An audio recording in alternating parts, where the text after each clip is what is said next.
Terima kasih untuk Anda yang masih bergabung bersama kami di Market Plus dan kita masih berbincang bersama dengan Bapak Rifan Kurniawan. Pak Rifan, sebelum kita lanjutkan perbincangan, Pak, saya akan sampaikan terlebih dahulu tadi, sebelum jeda saya sudah sampaikan bagaimana posisi pembukaan indeks harga saham gabungan di sesi pertama diperdagangkan hari ini. Tim redaksi kami juga sudah merangkum beberapa data dan mungkin saja bisa menjadi referensi bagi pemirsa IDX Channel. Beberapa grafis, langsung saja kita ke grafis yang pertama. Kita ke top gainers terlebih dahulu, pemirsa. Saham-saham apa saja yang masuk ke dalam deretan ini? Ada BABP menguat di 1,71%, Unilever menguat di 0,49%, ICBP menguat di 1,22%, Baca juga menguat di 2,83%. ICBP ini terkait juga dengan laporan kinerja mereka di semester pertama di 2021. Kita beralih ke saham-saham yang menjadi pemberat bagi indeks harga saham gabungan di pembukaan sesi pertama hari ini, pemirsa. Dari perbankan Big Cap ada BBCA tertekan di 0,08%, BBRI tertekan di 0,77%, Telkom melemah di 0,88%, dan MDKA juga tertekan di 1,85%. Beberapa perbankan Big Cap dan juga infrastruktur telekomunikasi tampaknya menjadi pemberat bagi indeks harga saham gabungan di pembukaan sesi pertama diperdagangkan hari ini yang tadi kita sudah sampaikan bergerak di zona hijau.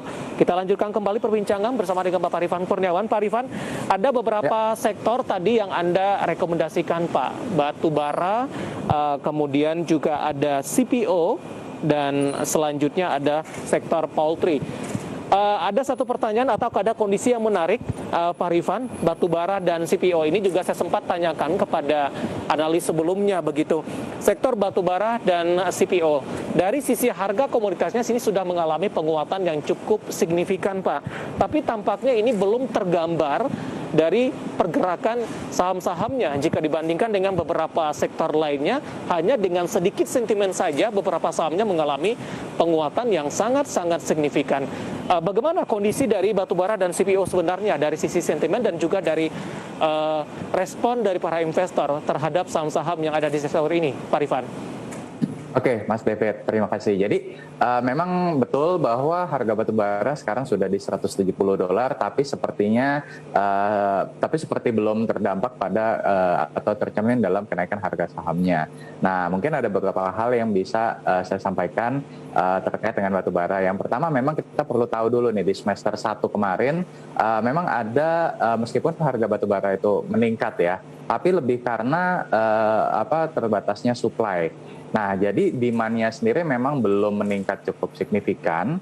Nah, beberapa hal yang menyebabkan diantaranya pertama karena faktor cuaca, Mas David. Jadi memang kayak misalkan di Kalimantan sepanjang semester pertama terjadi hujan lebat seperti itu, dan juga gelombang tinggi yang menyebabkan untuk ekspor batubara melalui seaborne ya, melalui jalur laut itu juga terhambat gitu. Jadi tadi yang saya sampaikan, supply-nya menjadi terbatas meskipun harganya naik, tapi secara volumenya belum meningkat seperti itu. Nah, tapi sekarang ini udah mulai cuaca juga sudah mulai membaik segala macam ya.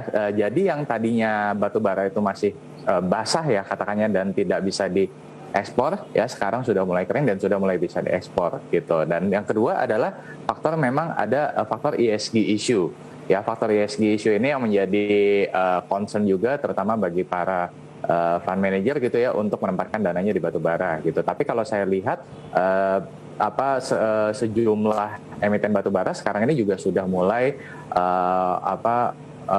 bergerak lah ke arah ESG ya. Maksudnya mereka juga tidak hanya menggantungkan bisnisnya pada batubara saja, tetapi juga mulai memperbesar porsi non batubaranya ya. Bahkan beberapa emiten sudah memiliki produk batubara yang ramah lingkungan, yang kalorinya mungkin 5.000-an atau lebih rendah dari 5.000-an, sehingga tidak mencemari polusi udara. Nah, itu yang kalau saya lihat di sektor batubara. Jadi tinggal menunggu momentumnya. Waktu kita cukup terbatas, Pak Rifan, untuk rekomendasi saham-sahamnya, Pak, untuk batubara, CPO, dan juga poultry, dan mungkin saja ini bisa menjadi referensi bagi pemirsa IDX Channel, Pak Rifan.